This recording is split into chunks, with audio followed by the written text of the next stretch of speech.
পাক রব্বুল ইজ্জতের নিমিত্তে শুকরিয়া আদায় করি যে মহান স্রষ্টা আল্লাহ রাব্বুল আলামিন আগামী কাল থেকে নিয়ে আজকে পর্যন্ত এই মাহফিলটাকে আল্লাহ রাব্বুল আলামিন জারি রেখেছেন কোরআন হাদিসের মাহফিলকে।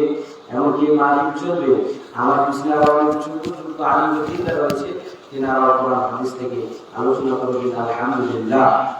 তো শেষ মহান স্রষ্টা আল্লাহ পাক রব্বুল আলামিনের প্রতি সকলে মিলে একবার উচ্চ সুরে তেনার শুকরিয়া আদায় করি যে মহান স্রষ্টা আল্লাহ রব্বুল আলামিন পবিত্র কোরআন শরীফের মধ্যে বলেন যে দুনিয়ার জমিনে এত কিতাব রয়েছে, সব কিতাবের মধ্যে ভুল ডাউট থাকতে পারে, আমি আল্লাহ একটা গ্রন্থ দিলাম, এই গ্রন্থের মধ্যে কোনো ভুল ত্রুটি থাকতে পারে না।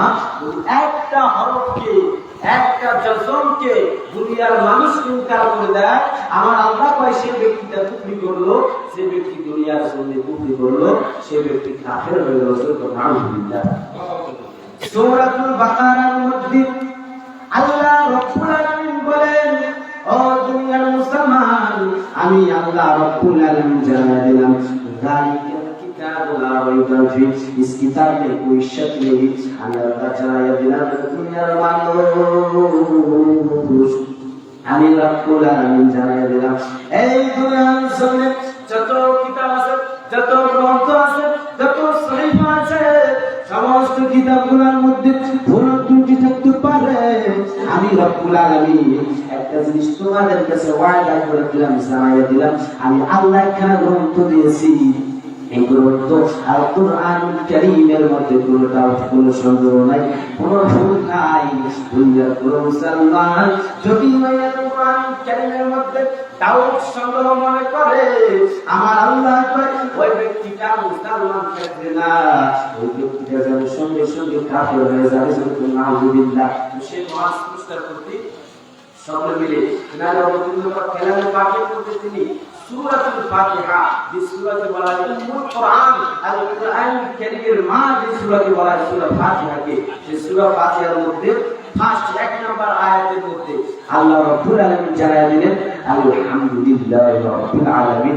এই জগৎটার মালিক আমার আল্লাহ রাব্বুল আলামিন, এই সারা বিশ্বের মালিক আল্লাহ রাব্বুল আলামিন, আখিরাতের মালিক আল্লাহ রাব্বুল আলামিন, জান্নাতের মালিক আল্লাহ রাব্বুল আলামিন। সেই মহান স্রষ্টার প্রতি একবার সকলে শুকরিয়া আদায় করি। সকলে বলেন আলহামদুলিল্লাহ রাব্বিল আলামিন। শুধু আলহামদুলিল্লাহ বলে শেষ হবে না, আল্লাহ রাব্বুল আলামিন বলেন আমার পরে পরে আমার নবী মুস্তাফা তোমরা গুণগান করো।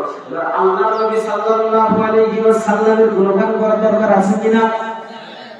আল্লাহ নবীর গুণগান করা আছে। বাবাজি বন্ধু মুসলমানদের, আমার আল্লাহ রাব্বুল আলামিন বলেন ও দুনিয়ার মানুষেরা, আমার আপনার নবী রাহমাতুল আলামিনকে যদি আল্লাহ রাব্বুল আলামিন দুনিয়ার জমিনে না পাঠাতো, আমার আল্লাহ কয় বন্ধুরে আপনাকে যদি দুনিয়ার জমিনে আমি আল্লাহ না পাঠাইতাম, আমি আল্লাহ আসমান বানাইতাম না, আমি আল্লাহ জমিন বানাইতাম না, আমি আল্লাহ পাহাড় পর্বত চন্দ্র নদী তার নদী নারা তারা কিছু বানাইতাম না, আমি রব্বুল আলামিন এমনকি হযরত আদম আলাইহিস সালামকেও বানাইতাম না।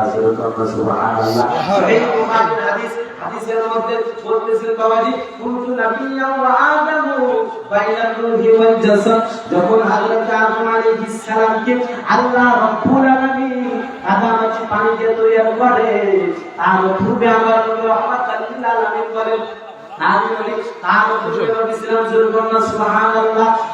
তাফসীরের রুবানের মধ্যে বর্ণনা করছেন যে মান কানা নাবিয়্যা ওয়া আদামু বাইনাল মাই ওয়া তিন, যখন আদম আলাইহিস সালামকে আল্লাহ রাব্বুল আলামিন কাদামাটি পানি দিয়ে বানায়, তার পূর্বে আমার নবী বলেছিল সুবহানাল্লাহ।